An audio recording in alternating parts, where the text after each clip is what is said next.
you're just enjoying your golf.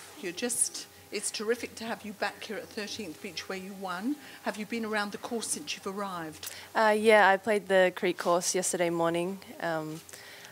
It's playing a little bit softer than last year, I think maybe because of the weather that they've been having, but the course is in great condition. Terrific. Have you been in touch with your brother at all? Just a couple messages here and there, but yeah, I think he's enjoying himself, so that's good. Is that okay, the sound?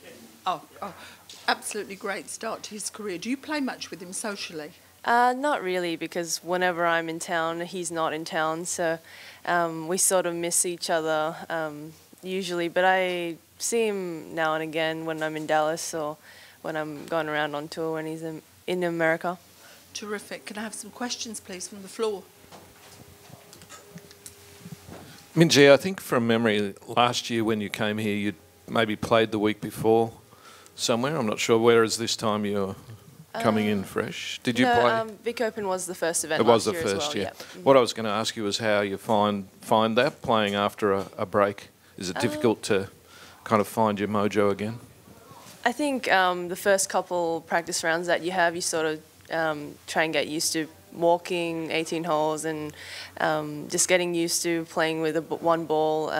So I don't think it's too hard to get back into the routine since I've been doing it for a long time.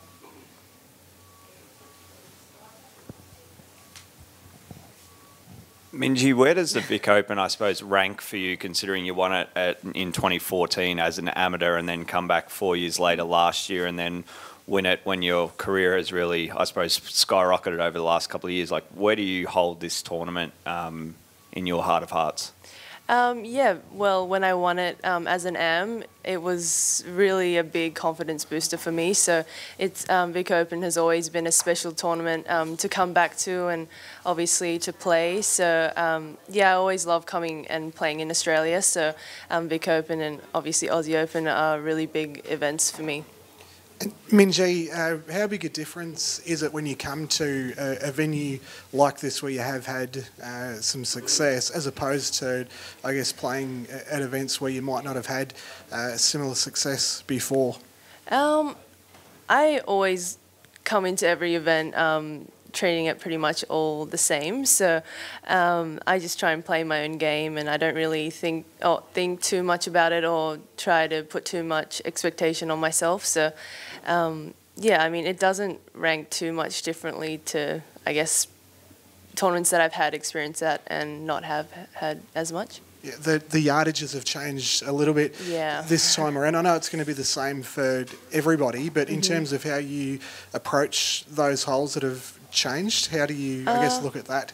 Well, I've only played the Creek course so far, and quite a few of the tees with teeing off with the men, so that's pretty cool in its own sense. And I think it will be a good test.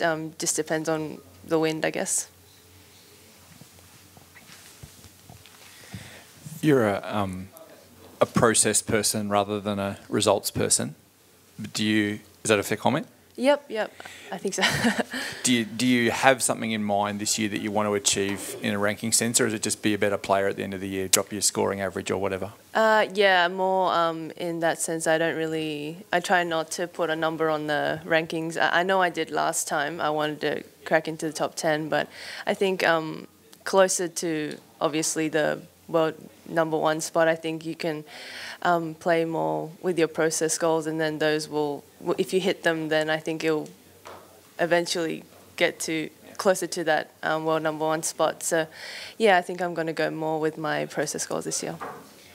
Do you feel every time you come home you do more of this, and people notice you more and recognise you more, and I guess have higher expectations of you? Does that affect the way you prepare or get out there, or is it still the same Minjee that was here in 2014? I mean, obviously I've matured a little bit since 2014, but I try to think of myself as pretty much the same person and try to carry myself the same. So yeah. Minjee, just talking about getting to that next level, say where area Jitanagarn and Sun Young Park, where is that gap? What do you need to improve on? Are there any specific things that could bridge that gap for you? I think probably length is probably one of the bigger factors. So I've been trying to work on that in the off season, and I'll probably be working on that for quite throughout the whole year too. Yeah. Obviously, first year Vic Open being on the LPGA, is it a bit of a discussion point as a tournament yet amongst your peers, particularly, I suppose, when you look at the equal prize money? I think a lot of the girls and obviously the LPGA are really excited for this opportunity with the European men's tour.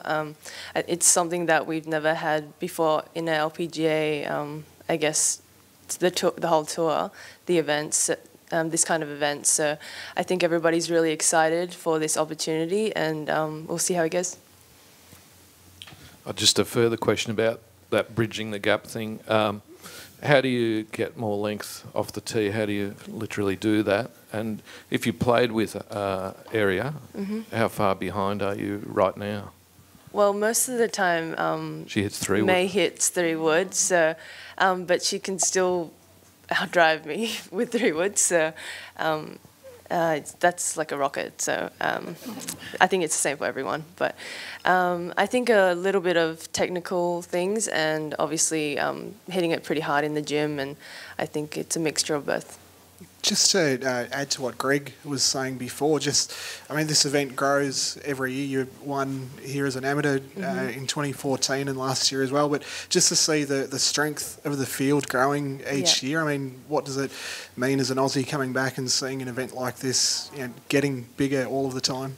I think it's pretty cool. I mean, I've come here for many years, and to see the tournament grow, and obviously the players who are taking interest in the tournament is really great. I think it's fantastic how we've merged with such 2 great tours, and I think it's going to just go up from here. I mean, even more than it has.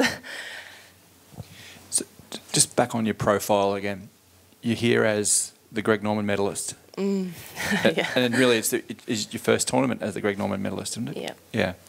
So you're now the #1 golfer in Australia, above all the guys you probably grew up watching and thinking about. How does that sit with you? It's a huge honour. Yeah, it's definitely a great honour. It's really special to me to be the first female to win the Greg Norman medal. So, yeah, it's just such a great honour, and yeah, I just feel really special. Did you ever think about that? Like, presumably you were watching Adam Scott, for example, and you know, his predecessors, and then Jason Day do all these amazing things, and now you're, I guess, technically better than all of them. I don't know if I'm technically better than all of them, but I mean, it's pretty cool to have the honour of being the Greg Norman medalist, and I know those guys are really great. Great athletes as well, so it's cool to be among their names. Any more questions? As one from me, at this beginning of the year, do you know exactly, or how far ahead do you plan your schedule for 2019? I pretty much have the whole schedule, like roughly, pretty much until maybe August. Yes. So, yeah, depending on how I feel, I'll decide on the Asia events at the end of the year. Yeah, yeah, that's terrific. Any more questions? Anybody? Any more questions? No? Thank you. Thank you so much for coming in. I hope we see you during the week. Thank you. Thank you.